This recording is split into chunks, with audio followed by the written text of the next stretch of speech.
Welcome to Manhwa Recaps, spoilers ahead, watch out, and take care. The manhwa starts off with the moonlight, as a woman is being pierced in the chest. She says for eternity none of them can escape their shackles.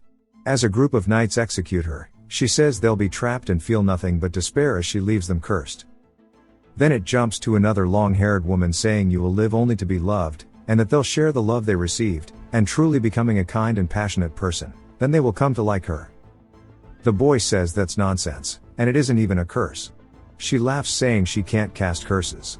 He says she didn't even try to pretend, and says that she told him about a witch leaving a curse behind on her death, but he guesses not every witch can cast spells.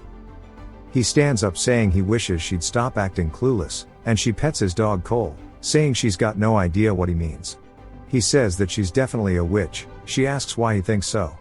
He cuts a tree, saying it wouldn't make sense otherwise, since he's been cutting trees down like they were grass, and it must be her doing. She says no, it must be because he's just strong.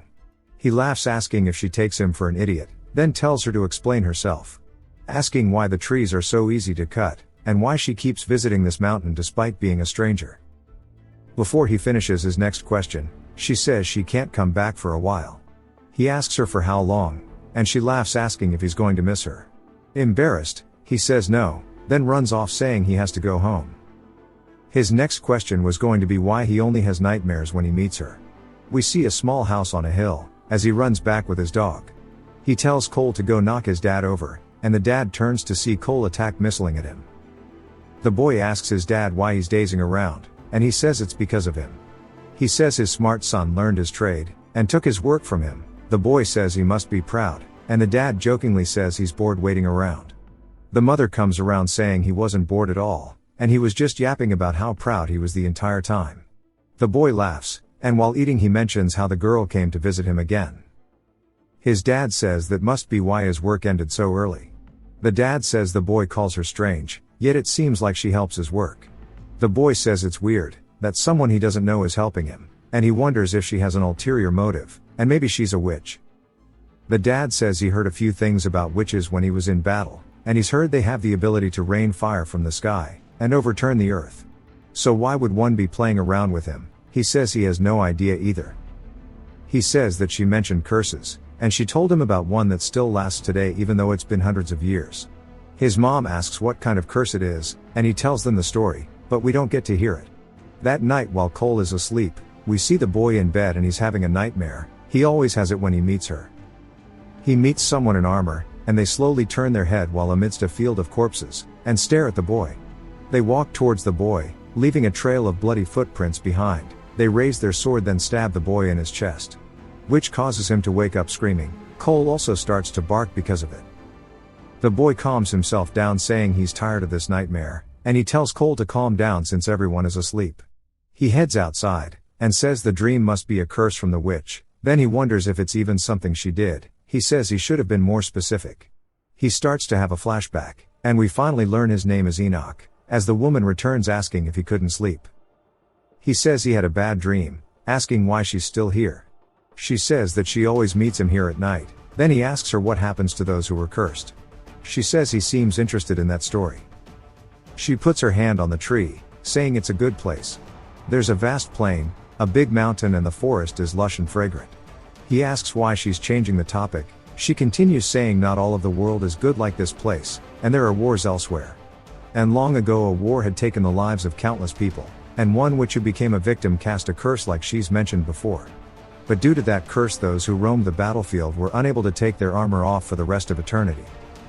They tried everything they could, but they were unable to get it off, and were trapped forever. They went mad, forgetting everything, and are left wandering the lands. Enoch asks if they started to kill people due to going insane. She says she wants to stop talking, as it's just an old story. Flashback ends, and he sits under the tree for a bit longer, then decides it's time to go home, saying he won't see her for a while since she said she was leaving.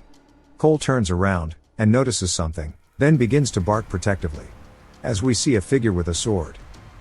Enoch asks if it's the woman, but then he hears the clanking of metal, as he realizes quickly it's the knight from his dreams. He recalls the girl saying the knights forgot everything. He and Cole watch as the night gets closer with each step. The knights are bound to wander aimlessly for eternity, The knight raises its sword towards Cole and Enoch yells, and gets Cole out of the attack. He sees the knight continuing its pursuit, and he and Cole begin to run back home. He says that they cannot take their armor off, and almost as if they were to vent their frustrations, the knights just slaughtered countless people. He trips and falls, and Cole stands his ground barking at the knight. Enoch tells Cole to stop, but sees the knight is still right behind them. He realizes it's chasing him, and that his house is close by, but his parents are sleeping. So now he doesn't know what to do, since he can't go home. So his only choice is to take the knight's sword. He runs in at the knight since he has to fight. He dodges a swing, and tries to go in thinking it's a gap, but the knight hits him with the hilt of their sword. He refuses to let the knight go towards his home, so he grabs the blade with his hand, but the knight pulls it away, and kicking him, injuring his hand, the knight begins to walk toward him and Enoch desperately clings onto their feet. Cole comes in with the assist, and they knock the knight over. Enoch takes a small dagger from their waist, and stabs the knight straight through the eye hole of their helmet. The knight screams in pain, and Enoch starts to say that he's killed them, but watches in complete fear as the knight pulls the blade out of their skull. Then the words of the woman hit him, as he realizes this means they are immortal killing machines. The knight gets into their stance, and Enoch realized at that point, he will be killed by this sword. He yells telling his mother and father to run away. He continued to shout hoping they'd hear him, and charged at the knight again. But he couldn't stop it, as the knight carried him back to his house. His mother pleaded for him to get up and run while she and his father were murdered, but he fell unconscious. The knight put their sword to his chest, and slowly sank it in. As Enoch was in a daze, all he could hear was laughter. When he opens his eyes again, he wonders if it's a dream, but notices the slash mark on his hand still. Then he realizes it wasn't, and we see a piece of armor strapped to him. He bursts out of the house, screaming for his family, and instead sees a pink-haired girl, and someone in a robe. He sees the blood stains on the floor, and starts to break down, but the robed person tells him to pull himself together, and they'll wait until after to talk. He screams and charges at them, but they subdue him. They tell him they've saved his life. Enoch asks about the cursed knight, and they tell him they've chased him away. He asks who they are, but sees Cole's corpse, and they tell him they found Cole with a breastplate in his mouth, and they put it on him, but they only found him breathing here. They don't know where the breastplate came from. But if he didn't borrow the curse's power, he'd be dead. Even if it's just a breastplate, he can't escape the curse. He'll never be able to take it off. They ask him if he thinks they've unnecessarily meddled. He looks sad, but says that his tears won't come out, and all he can hear is that knight's laughter. They ask him what he wants to do now. Enoch says he wants revenge. We see right after the knight stabbed Enoch, that it stared at him and covers its eye, but then a shining light is seen. The knight turns to see the pink-haired girl and the knight saying to back off. She says to get away from the kid, and it no longer concerns them. We learn she's a witch from the Blue Spider, and says she'll fight. The knight steps up, and she asks him if he sees something. He asks if she's talking about the family, and she says no, but she is shocked as we see from her perspective. There's an ominous figure of death by Enoch. She says she sees it, as it stretches its hand out to Enoch. The flashback ends, with Enoch sweating, as he almost fell into a river. We finally learn the girl's name is Emma. He tells her she doesn't have the time to waste on this. She says she knows, but asks if he plans to search the entire forest. Emma asks if he can't hear, but the knight says that's just the nature of revenge. It blinds the eyes and deafens the ears. Then he tells her that Enoch is soaked in blood, so cauterize his wound when he calms down. She looks over to see him planking, and later the night she has a campfire set up, and she's heated her knife to sterilize it. She puts it on the wound, and he screams, which scares her. She says it's just temporary and he needs professionals' help. He thanks her, then she asks if he wants to go with them. She says she can introduce him to a hospital and somewhere to work, but he needs to pick urgently. He walks away, and she asks where he's going. He thanks her for helping bury his family, but he says he cannot go as he has stuff to do. She asks if it's only revenge, and if that's all he wants. He slowly turns back to her, saying revenge isn't close. He'll catch him and impale him with every sword he can find. Then he'll cut his hands and feet off, and make him scream until his throat runs dry. Then he'll carve his eyes out and eat them, until he begs to be killed. She says this kid is screwed up. She wants to persuade him, but she's too scared, and she was going to try and tell him he can't win against a knight, but she can't now. She says that she needs to buy time for the other man to return, then tells him good luck. He says he hopes she reaches her destination safely. She tells him that they can help him with his revenge. She thought she saw the one who sets the rules of death. That's what she believes anyway. She truly believes the god of death was present, and she's still confused as she witnessed the god of death shedding tears over a mere human's death. She needs to find out how he's related to the god of death, so she introduces herself. Saying they were transporting a holy relic, they have to move it quickly, but couldn't just idly wander by the murder they witnessed. She asks if he knows anything about witches, or even the blue spider coven. She briefly explains the white bird moves for justice, the blue spider is for exploration, and the red snake is solely for profit. These are the three covens. He tells her this has nothing to do with him. She says they need to hurry and get going. She snaps a twig, and the fire goes out. Enoch tells her, but she says that someone extinguished it, and they must leave before the tracker from the red snake catches up. We see a girl holding a whip. Her name is Lita. Emma tries to be friendly, asking if she's been well. Lita makes a knot with her whip, saying no. As the ground beneath Emma and Enoch collapses, Enoch begins to fall and Lita turns around to see Sir Knight telling her to leave. She begins to do something with her hair, and Emma tells him not to let her tie a knot. She manages to do it anyway, and the ground beneath them collapses. Lita says she's made quite a fun friend, and Emma breaks another twig, saying they should talk things out. But before she can do anything, a knife is sent right by her head, and Lita tells her to speak. Emma says that the rumor about the one with the holy relic seeing the god of death was true, and she saw it herself. Lita tells her not to finish, and beneath where Enoch fell we see a wolf's corpse. He raises up and sees that it wasn't just one, but a whole pack of wolves had been slaughtered, with only bloody footprints remaining. Back to Lita, we see Sir Knight cutting her whip, and leaves begin to fall down onto her, piercing the ground. They land on Sir Knight and Lita asks what she's doing. She says she just made the leaf just a bit heavier. Lita asks if she was trying to kill her. Emma says it's not that serious. Sir Knight asks Emma if she's ready to talk, and Emma shouts to let him know that Enoch has the item, but he fell down the slope earlier. Lita looks over at the sword in his chest, and asks if it's fashion or something. He says there isn't a proper sheath, and he'll go chat with Enoch. He tells Emma good luck, and she realizes he was watching her talk to Enoch. Lita says this isn't something she can overlook, and it's not something that can be avoided. Emma says she has a suggestion. Then we see Sir Knight at the wolf corpses, and he asks Enoch if he understands what it means to wear armor now. He says if life is a journey on a long road, theirs is endless, and asks if he truly wishes to pursue the path of revenge and hatred. While he's talking, we see that Enoch's followed the bloody footprints to a cave, and he is laser focused.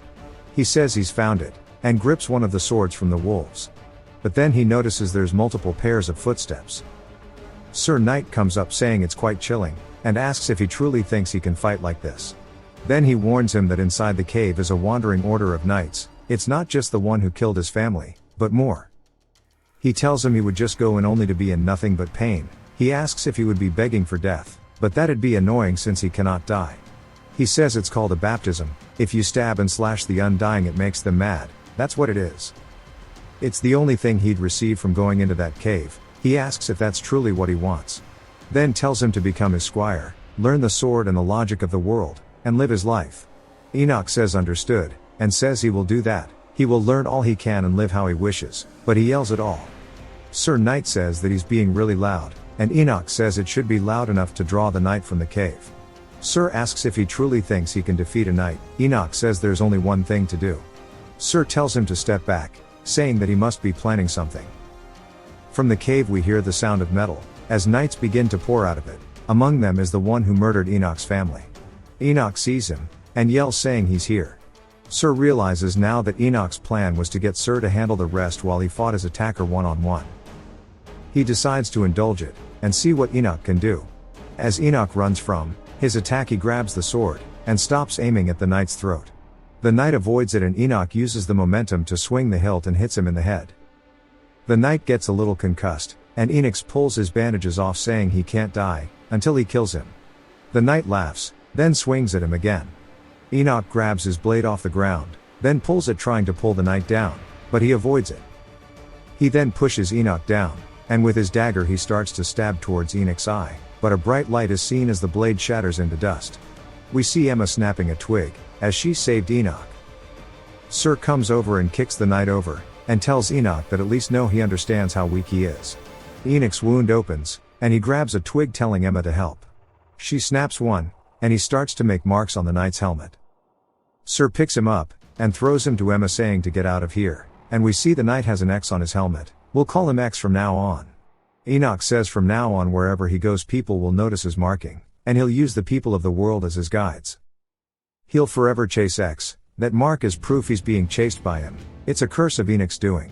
This was all Enoch could do for revenge. He and Emma ran away from Sir. Enoch was distraught that he was so weak. He began to cry since he couldn't do anything. Emma puts a branch into water, then snaps a twig allowing them to run across the water. On the other end Lita was waiting with a horse. Emma thanks her and says she'll repay this debt. Lita calls out to her, but Emma says not to worry, and it won't be a problem. Emma says the red snake is involved, so there will be a problem. As they ride their separate ways, Lita tells her to be careful. It jumps to a castle called Tav Castle, and some guards are talking about how their enemies are preparing their final attack. But half of their defense is injured, and how the white bird only sent 2 people as reinforcements. They ask where the second one is, and a woman says there won't be a need for both of them to be here. And we see the witch from the start atop the castle wall, looking across at the enemy camp. A woman starts to prepare a fire arrow into her bow. She draws it back, and aims it, piercing a piece of white cloth on the way to the castle. It hits the side of the wall, creating an explosion, and they say they only need one more shot, and to prepare to siege it. A man asks the woman if there's any magic to just wipe out the enemies, and she says that it's magic, not some godly power. Witches have rules they are bound to, and they aren't allowed to twist the lives of human beings. The man says regardless, there's some real merit to hiring a witch. He says they'll soon have conquered the castle, and she'll have enough money too. She doesn't really care about the outcome, and wonders how long the White Bird Coven will watch as spectators. We see the witch that was with Enoch, we'll call her Witchy for now. Take her cloak off, as it floats in the wind. Another arrow is launched her way, she stretches her hand out, and we see the arrow was caught mid-air. They are surprised, and so am I since Witchy has turned into a whole-ass giant. The archer says it's crazy to think the white bird were hiding something like this. The short-haired girl from earlier says it's a power only she can use. We learn Witchy's name is Chloe, and she can overturn wars by herself. Chloe swipes at the enemies. The archer girl and Baldy see her. Chloe takes the chance to swing her hand down onto them. She misses by a little, but the archer girl doesn't even flinch. Chloe shrinks back down, and puts her cloak back on. She says the white bird will no longer tolerate these attacks. The short-haired girl is staring at the battlefield, and we learn her name is Dana as Chloe returns. Chloe says that they'll retreat when dawn breaks, and it seems like they've made a deal with a witch.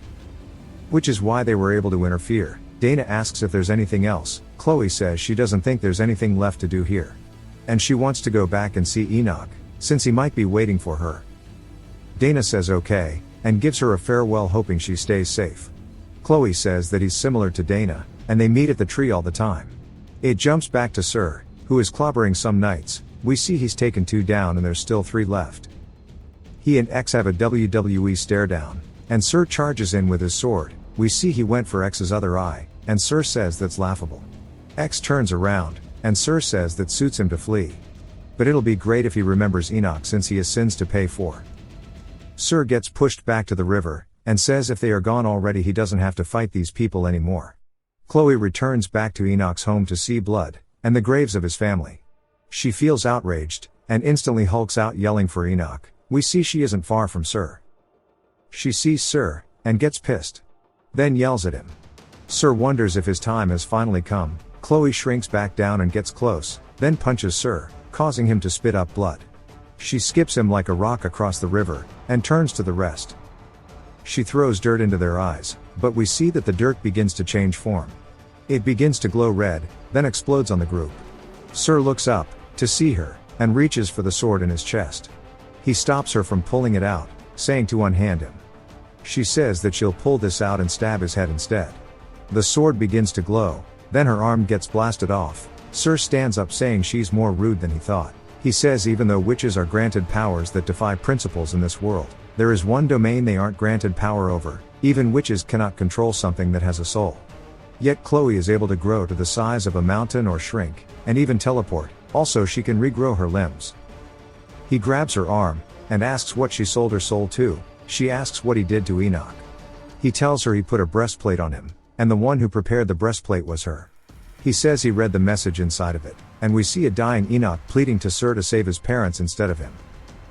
But it was too late. Chloe asks where he is now. Sir asks if he's that important that she made him wear a breastplate, being cursed for eternity. It's doing nothing, but making him fall down the path of revenge, but it made him realize something, that eventually he'll go insane chasing for his revenge. Whether she wanted to or not, this is Chloe's responsibility to bear. She starts to cry, saying to hand Enoch over. Sir says he refuses to do so, he'll be taking the boy with him. She jerks her hand away from him, saying that she'll kill him. He says surely she knows that's impossible. A woman's hand is seen stopping Sir from drawing his blade, and she sprinkles dust towards Chloe, getting them both to stop fighting. When Chloe snaps out of it, she sees that everyone is gone and it's day now. She is nowhere in sight. She has a flashback of her petting Cole. She says that she'll be counting on him, and if something happens while she's gone, to give Enoch this breastplate. Flashback ends, and we see Dana and Chloe together again. Chloe says that some people have taken Enoch, a knight impaled by a sword, and a witch who can stop time.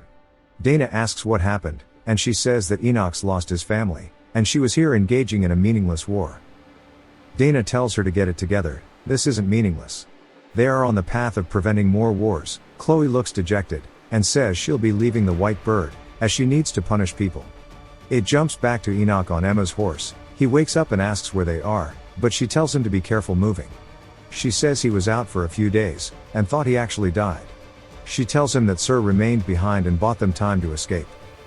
Enoch looks disappointed still, and Emma sees this, and he asks her if witches know how to kill those who are cursed, since he X'd in the face with a dagger, but he got up like it didn't affect him. She tells him to focus on resting instead. She says they are almost at their destination, and once they arrive they maybe will find something else about the curse there. They get where they were headed, and Emma is getting her cheek pinched. She tells them to wait and listen, but they tell her to quit yapping. Enoch is left alone in an empty-ish town square, and a little girl runs up asking if it's real, and asks about his armor, and if he is cursed or not. He's speechless, but back to the lady who took Emma says she sent an outrageous letter about the holy relic and that she's transporting it. They were worried that she crossed out a part of it, but says since she's returned it doesn't seem to be anything. The older lady says that if she messes with the red snake like that it won't end well. Emma pulls out what I assume is the holy relic, and the rest are shocked, and asks what she did about the red snake.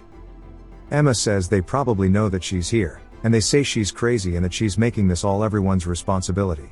The older lady says they need to come up with a plan, and asks why she told them all of this, or better yet why the hell she did this. Emma says she couldn't hold back her curiosity. They are speechless by her smooth-brained reply. At a campfire they are talking about how Emma stole the holy relic. They say that's stupid even for a blue spider. Lita says it's not like she plans to keep the relic, which is why she made the deal with her. She flashbacks to when Emma had a suggestion, and it was that she wants to study the relic, then she'll return it and share her research for free.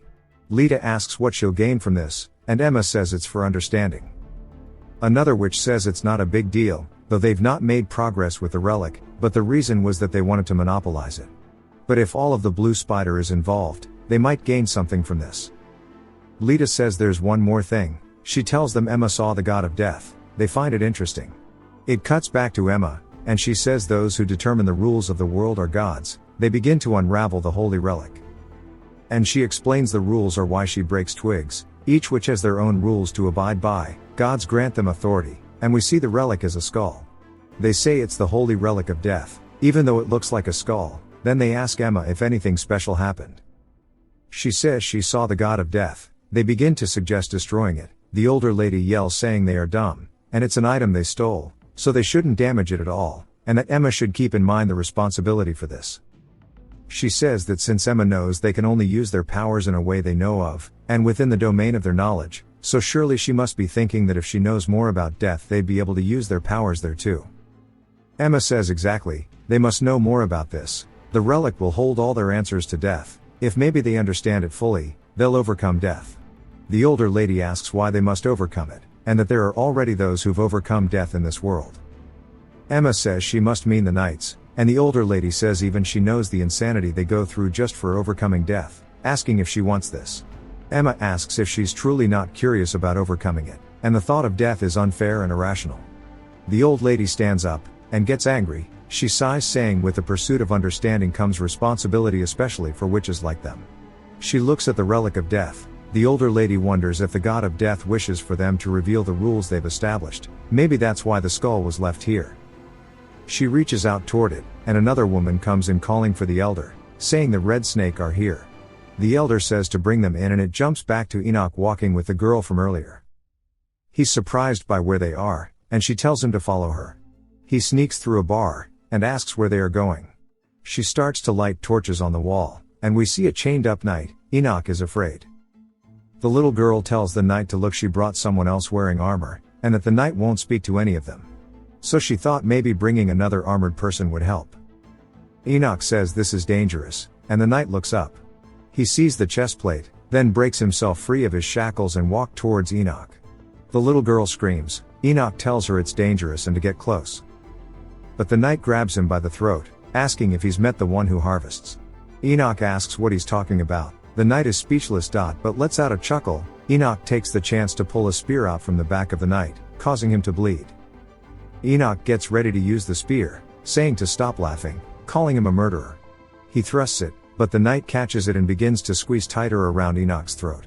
As Enoch goes to lose consciousness, the holy relic begins to glow with an ominous white aura. Enoch opens his eyes to see a dark subspace, and hears laughter. He turns around, and the god of death says, finally, you've come to me. The red snake girl who was with Lita says she's sorry they have to meet this way, and they are here for the relic the blue spider coven stole. The elder says stolen, huh? And they tell her to take responsibility. The elder says before that she'd like to discuss the item Emma stole. She asks what it is, and the red snake girl asks what she means. The elder says the weight of the issue, the weight of stealing bread versus stealing a horse, is different. And from what she can tell it's nothing but a simple skull. They can't confirm it's the holy relic. The girl says she's sure that the elder knows there's no way to prove the value of a holy relic. The elder says that's why they need to prove it's a relic in the first place. The red snake gal asks if she's sure about this, since it'll be reported to the higher-ups. The elder says yes, and then the blue spiders can uncover the secrets that even the rest couldn't. Emma says that the red snakes couldn't discover the secrets. They didn't ask for help, rather they just hid it away. They are against sharing the benefits that had come from finding the secrets. They've got no reason to decline. The red snake girl says that it sounds good to her, but the research shall be done at their headquarters, and they'll select the witches from the blue spiders who'll be allowed to go. The elder agrees, and says to contact their chief and let them know who to send. Emma is surprised it worked. Then the girl says that the elder, Emma, and the other two girls present will all be going. The elder is surprised, and the red snake girl says they've got a deadline of 2 years. Regardless of whether they can determine it's a holy relic or not, it'll all be concluded by that time. Furthermore, to swear on their lives that they'll keep their mouths shut about the research. It jumps to Enoch hearing the sound of laughter, and he turns around in fear as what's before his eyes is none other than the god of death, saying that he has finally come to him. Enoch asks who he is, rather what he is. The god of death starts laughing, saying that since he is shaking so much, he must already be aware.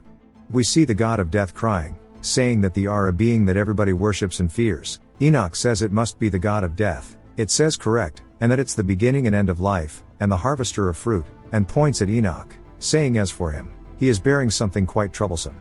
He asks if he was afraid of death and points at his breastplate, asking if he thought that petty item would protect him from death. Enoch thinks about what the god just said and asks what he's harvesting. The god of death says that life starts from the roots and sprouts its branches. At the end of it all, it bears fruits. That fruit represents death. That is what death has been determined to be.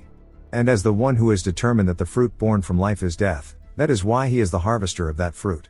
Enoch asks what the hell he is talking about. The god of death opens his mouth to reveal some nightmare fuel, saying that the fruits they all bear are immensely delicious and appetizing. To keep bearing fruit, in fact, let there be numerous bearings. And that he must hurry and bring even more fruit.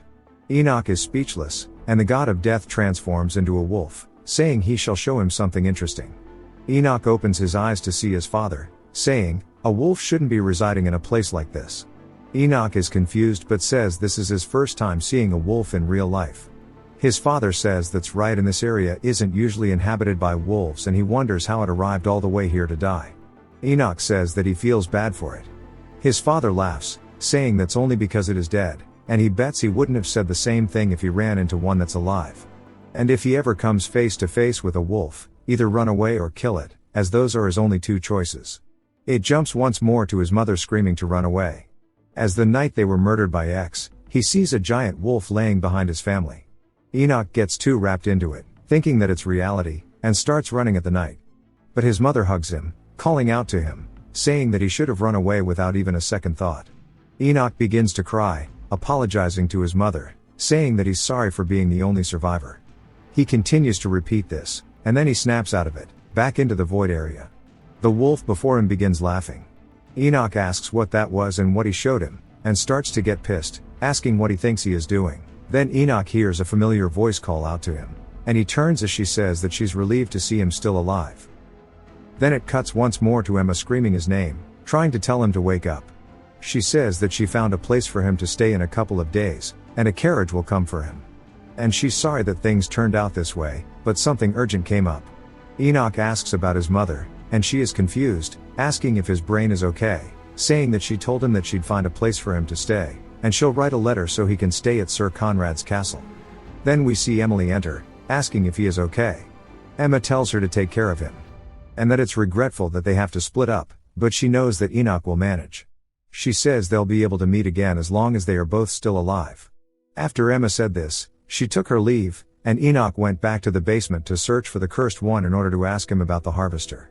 We see him chained up, but Enoch was stopped before he could even ask anything. Just like that, several days have passed. And Enoch boarded the carriage to Sir Conrad's castle. It jumps back to Sir himself, telling somebody that she's come at the right time. And we see the mage girl from earlier, and we learn that her name is Bina. Sir asks her why she brought him here, why she brought him to Tov Castle. Bina says that it's a castle the White Bird looked over, but soon it will fall.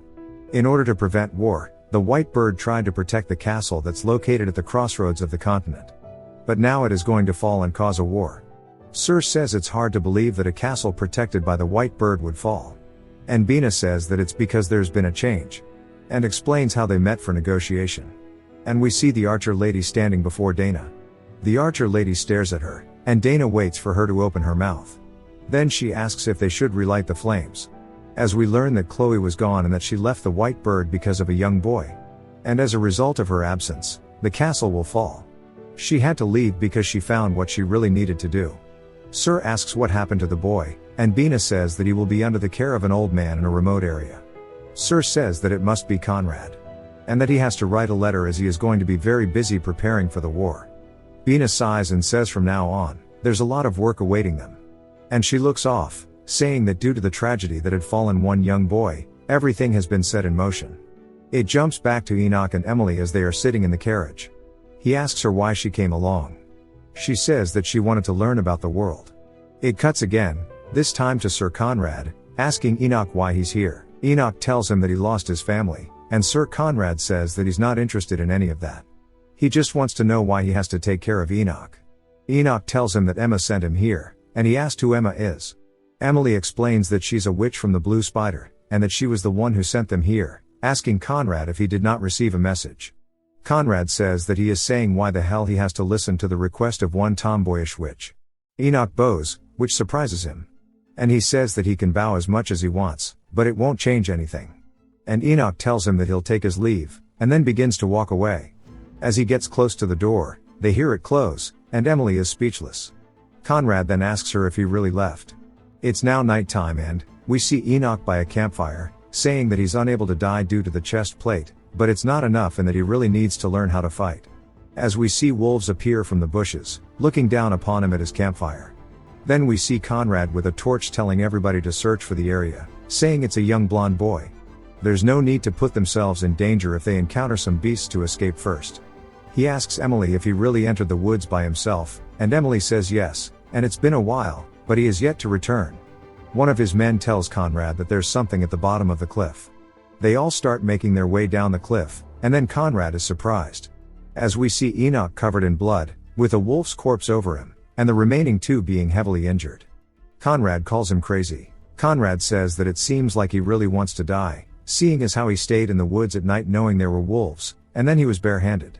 Enoch tells him that he had a dagger with him, and Conrad mockingly says that he was a fool for not noticing how prepared he was, and that it seems like he doesn't care much since he can't die, along with the fact that he could do something this stupid in the first place, is because he's wearing that pathetic breastplate.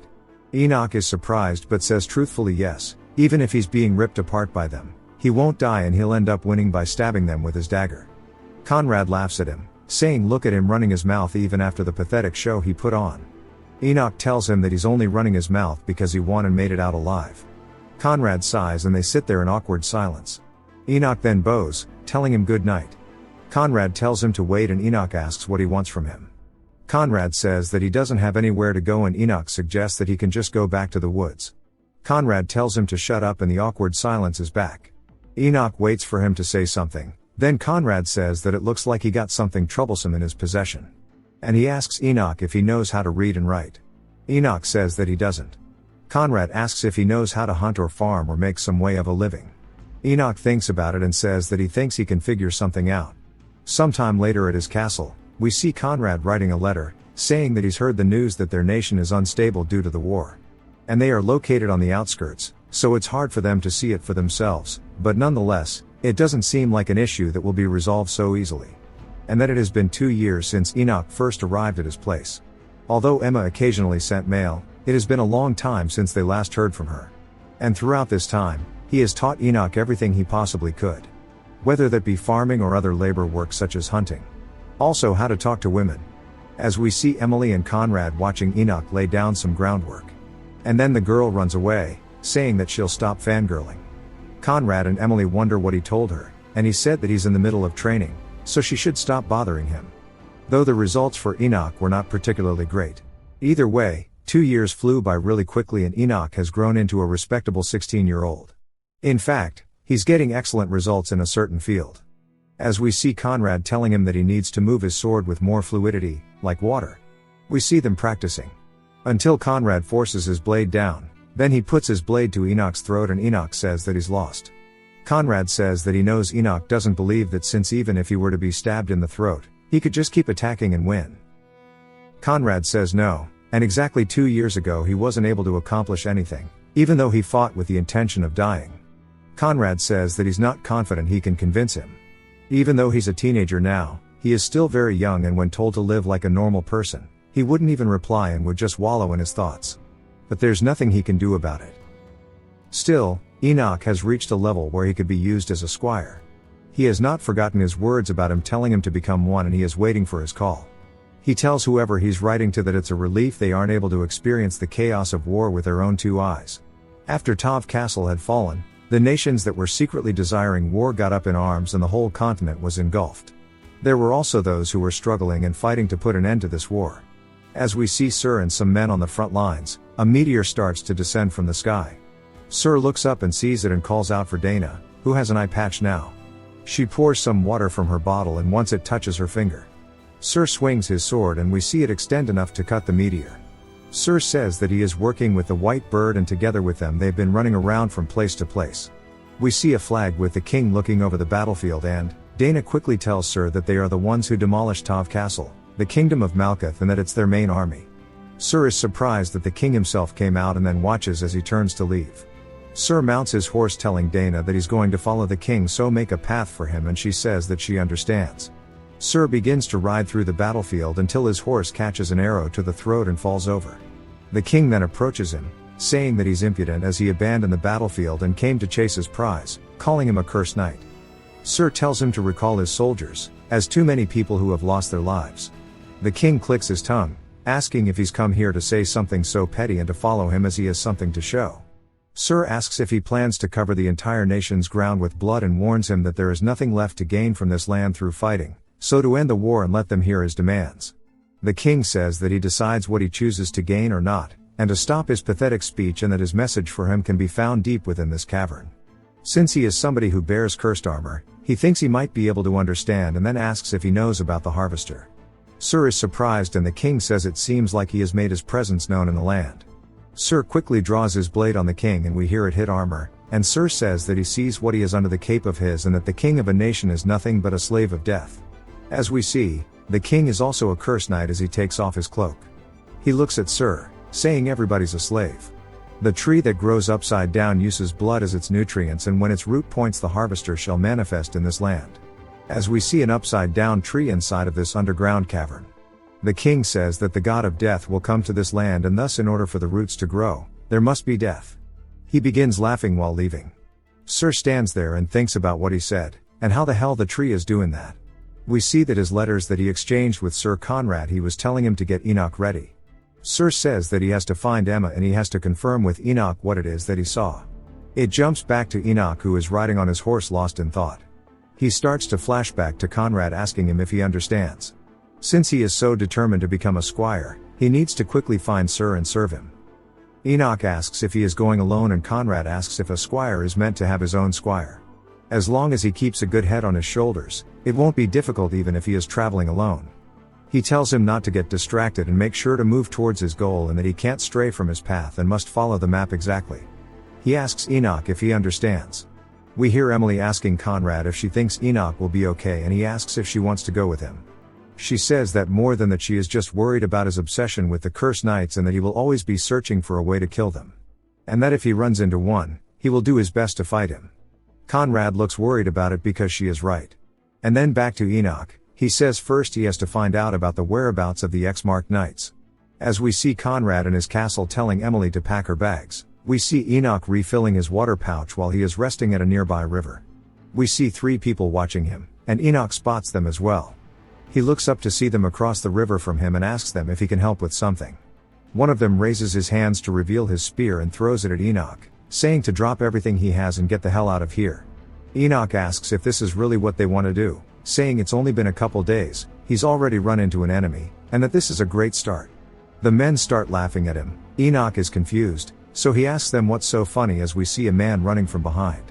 We hear them wrestle, and one of the men says the kid had a knife on him, so they could have been in trouble, but he had a lot of jerky and wheat. They talk about eating it right now, but they decide they can't since they have to give it to someone named Rowan. They go through the rest of his bag and see he has both daggers and longswords, and wonder how many he actually has and why he has them. One of the men asks him what his deal is, and Enoch says he is a squire. The man tells the rest, and they ask him what a squire is. We see Enoch undoing the rope, asking if they got sloppy, saying that this shit was done so poorly, and he asks if they are going to kill him. The man calls him rude, asking if they look like murderers. They suggest stripping him and taking his clothes and heading back. The man starts to take Enoch's clothes off, and then is shocked. He starts to step away from him, screaming about how he is wearing armor. Enoch gets nervous and wonders what they are going to do as he watches them talk to one another. Their eyes quickly fill with malice, and one of them walks over with a knife, saying they are going to cut his head off. They put the knife to his throat, and Enoch warns them that he can't die and not to do something they will regret. The man tells him to shut up, saying they know everything and all that shit about the curse, and even though Enoch spoke like they were the dangerous ones, he was just hiding in plain sight the entire time. Enoch grabs onto his arm, asking him where they are right now. The man is confused, but Enoch says that he understands. Their amateur attempts at robbery, their aversion to murder mixed with their sudden attitude change, these people have suffered at the hands of the cursed knights. He tells them that he has donned the armor specifically to fight against them. A bit later, we hear them telling Enoch that their village got trampled by knights who were all wearing armor, and that since they were all trained in combat, their village stood no chance. It was hopeless, as they couldn't even resist them, and they never thought this would happen to them, and that they are the only 4 males who are fit enough to be active. Everybody else is injured or dead. One of the men tells Enoch to follow him, and he calls out for Rowan. He continues calling it out, asking if Rowan is hungry. Enoch looks around at their village in ruins, and the man says, "There you are." Enoch comments on the fact that they have yet to bury their dead, as we see them just covered on the floor. The man says that during the night, they protect the bodies of the deceased so they aren't eaten by beasts. That is an M&M level bar. And during the day, they do whatever they can, even if it means resorting to robbery. We see a little girl run past Enoch, and the man explains that that is Rowan, and in the span of one morning, she lost both of her parents and all of her siblings, and she believes them to just be asleep. And he asks for Enoch to share his food with them, or at least with her. Enoch says to take everything he has and share it with the villagers, but he has something he wants in return. We see some footsteps in the woods at night as Enoch watches as knights begin to walk through the woods. Enoch says it's not difficult to track and follow them, as they don't even attempt to hide them. But there is a problem here, as it's difficult for him to take all of them on at once, and he has to force them into 1v1s. We see him drop down from his little rock with his dagger, and he starts walking up behind one, saying that it's advantageous for him to sneak up on them and use the element of surprise to take them down. But that strategy is hard to use when they are in a large group. He rolls a nat 1 and fails his stealth check as he steps on a twig. He looks down in horror, and when he looks back up, the knight is glaring at him. Enoch realizes that he has failed, and a surprise attack won't work anymore. For the first time since his training, he is in a real fight, and he needs to stay calm. And then he has two options: kill him or run away. He instantly starts hauling cheeks, but the knight is in quick pursuit. While Enoch is running, he says that he needs to get away. Since the knight can't die, he only has one option: to stay calm. The knight throws a rock, which hits Enoch in the back, causing him to fall over. Enoch says that he's someone they can handle on their own, someone that they don't need to call their allies for.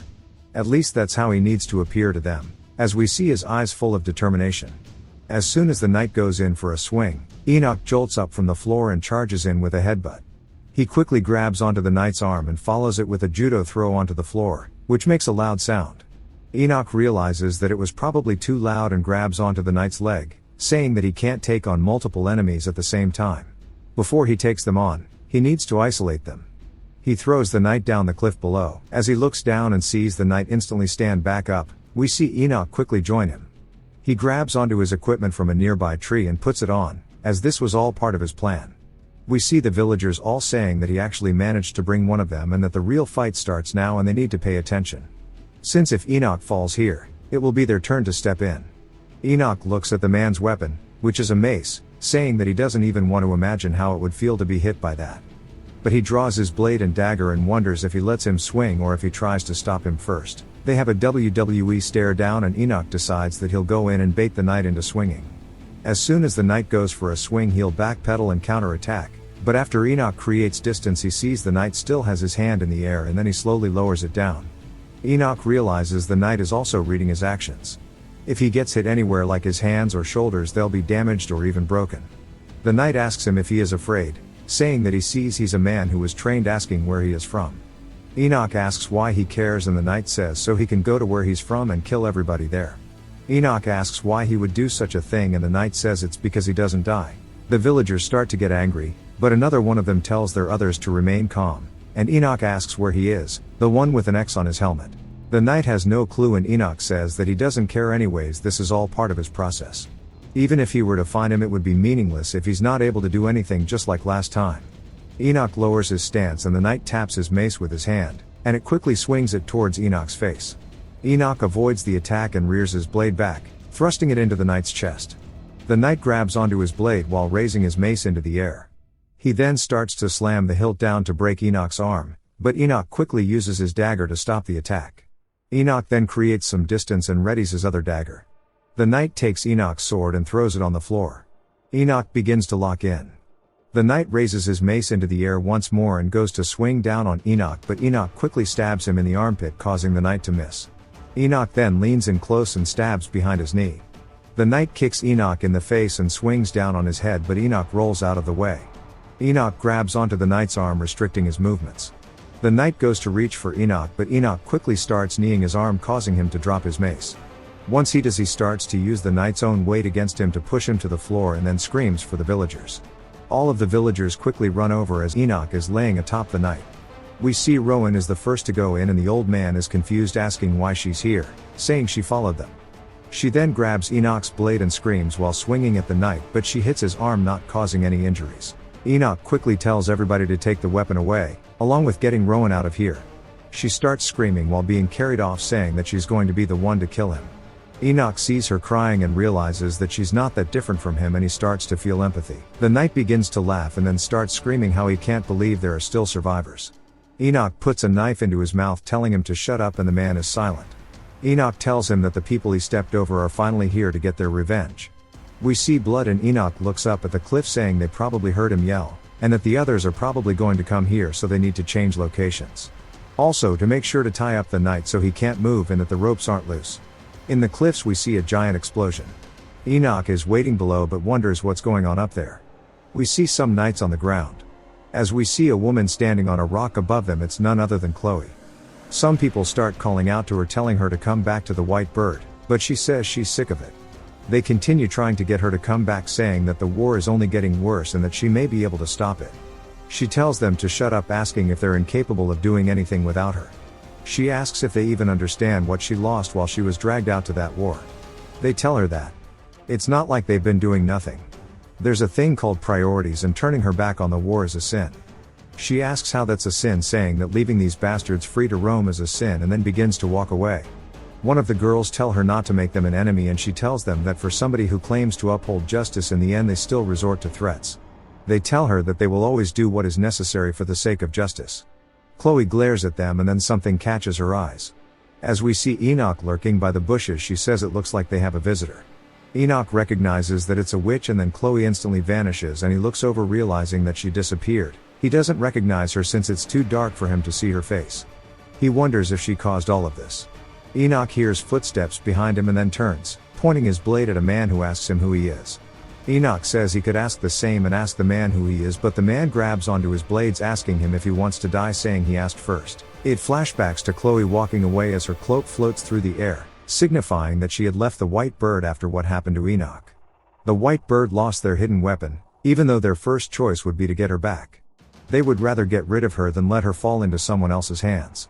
However, Chloe was unsure of what she must do next. While she was working for the white bird, she suppressed the oncoming war for the sake of justice. She believed she was working to make the world a better place, but she had lost Enoch. She recalls Sir's words about how he is going to fight for eternity and that he will go insane, as that is the fate of those who are cursed. She begins to cry, saying that it is not what she wanted. All Chloe could do was search every corner and attempt to find Enoch's whereabouts. We see a village set on fire as knights have appeared and started ransacking it. We see the man Enoch pointed his sword at. His face filled with fear, but Chloe comes in and takes one of the knights down, and his eyes are filled with hope. She glares at the other knights, and there are quite a few of them, and she has dubbed them the villains. As long as they roam the earth, a better world for Enoch will not exist. Due to Sir's words influencing her, she has decided that she will take responsibility, and she shall make them all fall. This is what she resolves herself with. Back to Enoch, the man asks him if he wants to die, saying that he asked him first. Enoch tells him his name, and the man asks him if that's all, calling him an asshole. Enoch stands up and walks towards him and gives him a nod. The man wonders if that means it's his turn now, and wonders why Enoch is acting so confident. He introduces himself as Carl, and he is the follower of Chloe the Punisher. He asks if he's talking about the witch, and Carl says that it's not his turn to ask a question. Enoch says he's on his way towards the battlefield after being summoned as a squire. Carl then asks why he's sneaking around here, telling him to be on his way.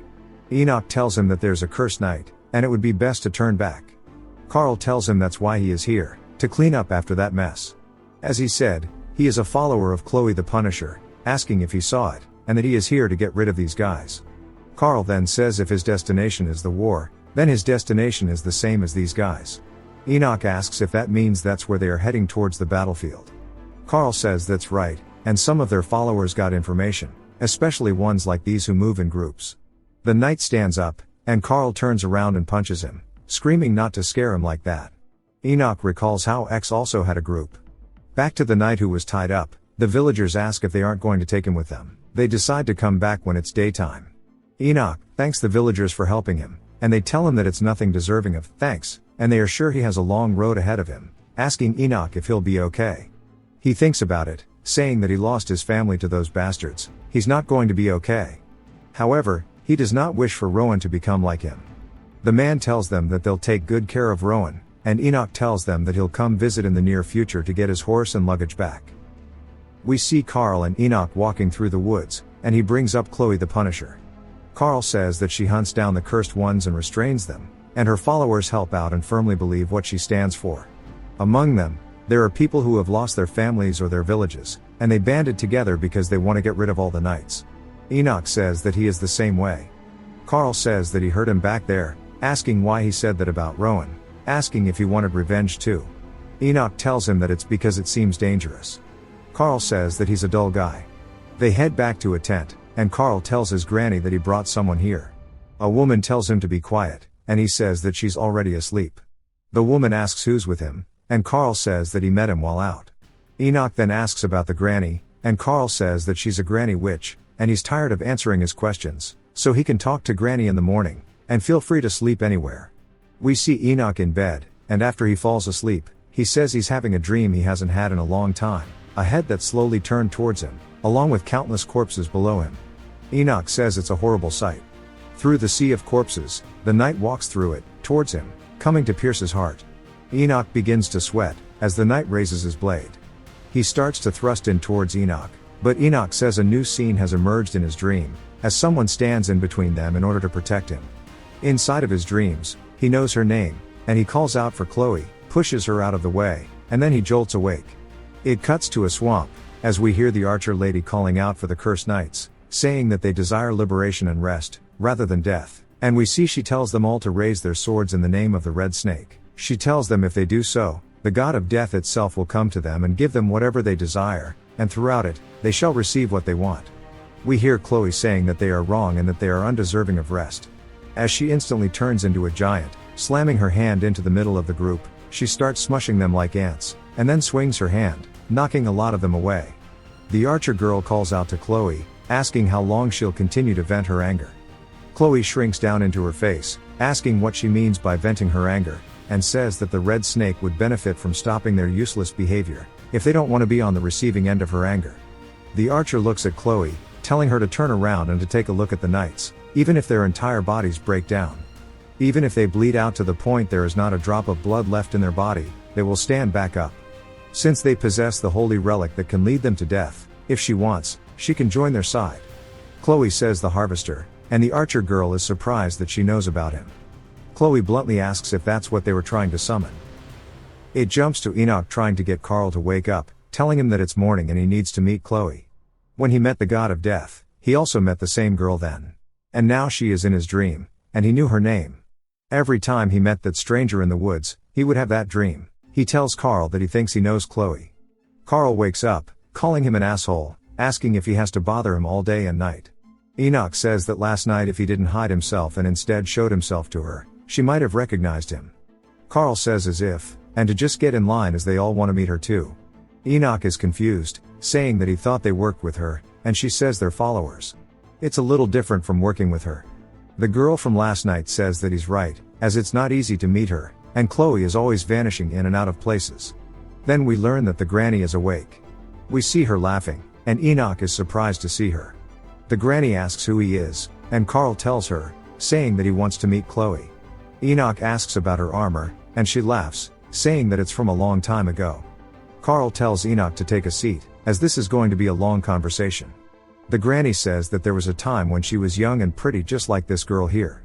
But back then, it was also a time in which small and large wars would break out often and that battlefields were rampant with knights wearing armor. It was a time before the curse.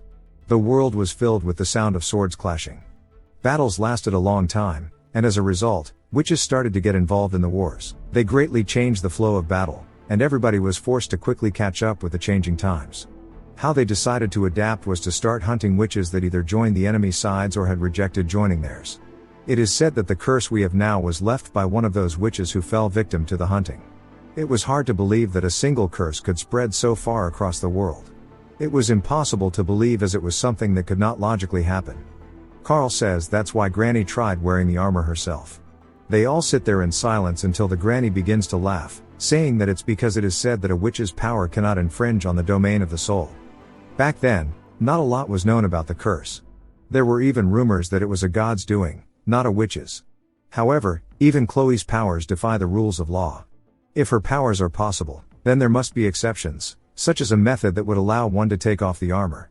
Carl says that's what they need to figure out, as they can't keep restraining the knights forever.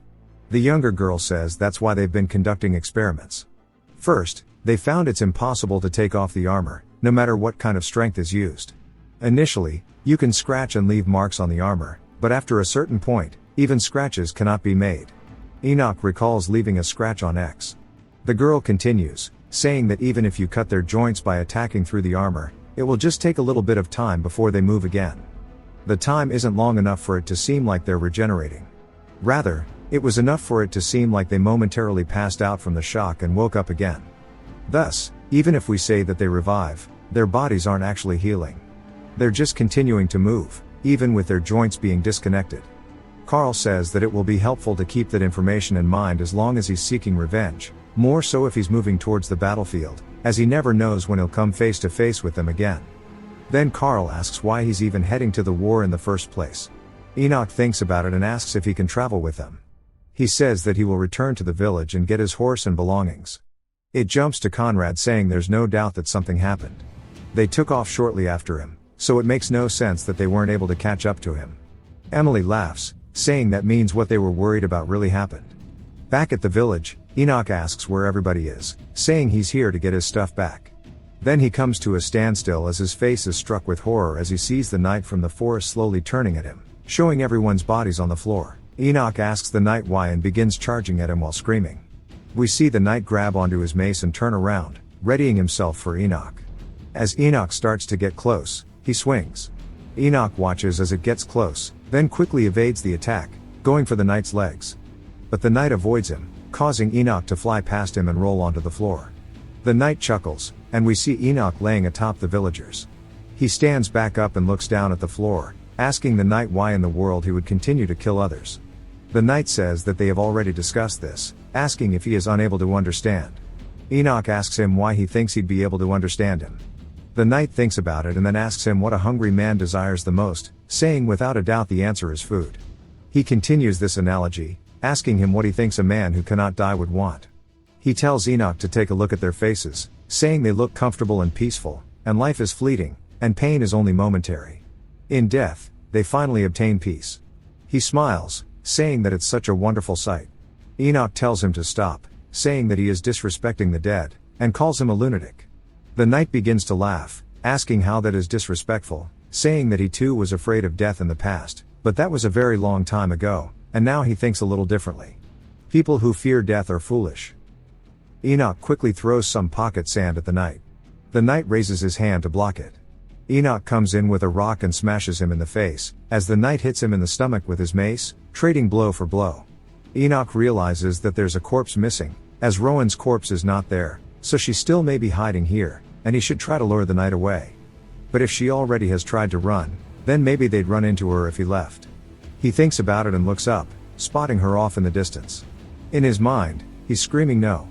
The knight takes advantage of his lack of attention and kicks him to the floor. Enoch starts screaming in his head, telling her to run away, as he gets hit in the stomach by the mace. Enoch is reeling from the attack but quickly dodges the second one. He locks his arm around the knight, saying that was a direct hit, and it feels like his internal organs are being hit. He starts to plead with Rowan to run, but she doesn't take the hint. Then she screams at the knight, causing him to turn around. Enoch is still wrapped around his arm, and the knight is surprised that she's alive. He laughs, saying that he can feel Enoch tensing up, asking if it's because of that child. He says that he thought of something fun, saying that if he agrees to peacefully accept his death, he'll pretend he did not see her. Enoch instantly agrees. We see rope on the floor, and the knight tells Enoch to tie it tightly, so he cannot breathe. That way it won't come loose, even when all the bones in his body are broken. Enoch realizes that she's just trying to bait the knight towards her, just like he did in the past. And it's alright since he can't die. He'll just faint for a while and wake up. He finishes tying it, and the knight asks him if he's afraid of death. Enoch does not answer, telling him just to keep his promise.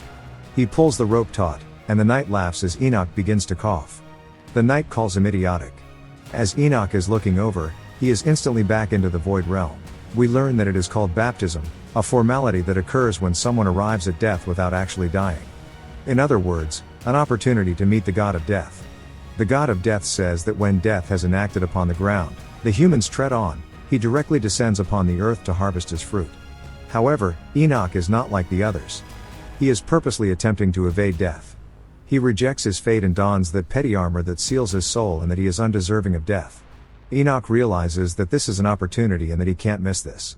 Enoch says that he speaks rudely, but at the end of the day, this armor still gets in his way and prevents him from taking their lives.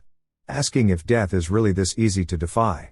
Here he is chatting with a god who is unable to properly exert his power in the face of these petty obstacles. After this talk, he'll just return to his body like usual, then stares death straight in the face, saying that death is nothing. Death begins to laugh at him, saying that he is quite an insolent child. Enoch is instantly taken back to his parents' corpses and death asks him if it was really nothing. As he sees them laying on the floor, Enoch starts to get worried. Death takes the appearance of Rowan, asking if this child's death will really be nothing as well. Saying from here on out, he will bear the witness to countless deaths. Everything he knows and loves will die while he remains unable to. And slowly he will realize what death truly is. Enoch asks if that's all there is for cursed ones like himself. And death says there is no solution. It is them who all decided to violate his rules he set out. It is the responsibility and rule created by those on earth, and it is beyond his hands. Enoch tells him that he is the god of death, asking if he is unable to rectify the rules created by his lowly humans. And if he can't even do that, why does he have the audacity to call himself a god? Asking if he can even call himself the one who decided the rules of death. Death slams his hand into the ground, telling him to be silent. We see a blurry figure of Chloe standing before Enoch, stopping Death from hurting him. They are both surprised and Death calls out to her, saying her name. And he leans in close to Enoch, asking who he is and why Chloe's soul is protecting him. Enoch says that he doesn't know either. Death says that he understands it. Chloe wanted the boy to escape death, and he begins to laugh, saying that he sees now that Chloe has been watching over him and that Enoch is actually his apostle. In the real world, we see the knight getting closer to Rowan. He looks at her knife and raises his mace into the air. A rope quickly appears around his neck and the knight is caught off guard, asking how. Enoch calls out to Rowan, trying to get her to hand him the blade. She tosses it to him and he grabs it. Raising into the air, he starts to recall Death's final words. Death's words echo in his head that he is the one and only fruit he had chosen to plant onto earth. Enoch understands that Chloe must have done something to him. Something to connect him to the god of death. Enoch stabs the knight straight in the eye. And we see Death's hand reach out towards the man. The man looks up to see this and is surprised, but slowly makes a face of relief as he falls to the floor dead. Enoch looks at his corpse, saying that he is now at peace too, calling him an asshole. He falls to the floor and begins to cough. We see Carl calling out for him. Rowan turns around and Carl asks what happened here, asking if the knight is dead. It cuts to a tint as we hear Sir telling Dana they need to find and bring the witch named Emma. And Emma was intertwined with the holy relic of death because she wanted to study it. But said the relic belonged to the red snake. Also that the king of Malkuth spoke as if he was worshipping the god of death. Which means that the two must be working closely together. Dana says that Emma might be of help. And that the white bird will cooperate with him. If you've watched till the end, comment, Hogwarts, to let me know. Subscribe for more videos like this, leave a like or a comment to help the channel out. Thanks for watching.